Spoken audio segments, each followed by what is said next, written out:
കണ്ടേ ഞാൻ ആകാശത്തൊരു മുല്ലപ്പൂവിന്ന് അന്നേ നിൻ പേര് പതുക്കനെ മൂളിപ്പോയെന്ന് പെണ്ണെ നിന്നുള്ളിലിരിപ്പിവനെങ്ങനറിഞ്ഞെന്ന് പിന്നെ ചെറുമുന്തിരി പോലെവൾ ചോന്നു തൊടുത്തന്ന്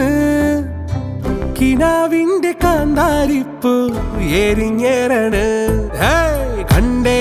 ഞാൻ ആകാശത്തൊരു മുല്ലപ്പൂവിന്ന് അന്നേ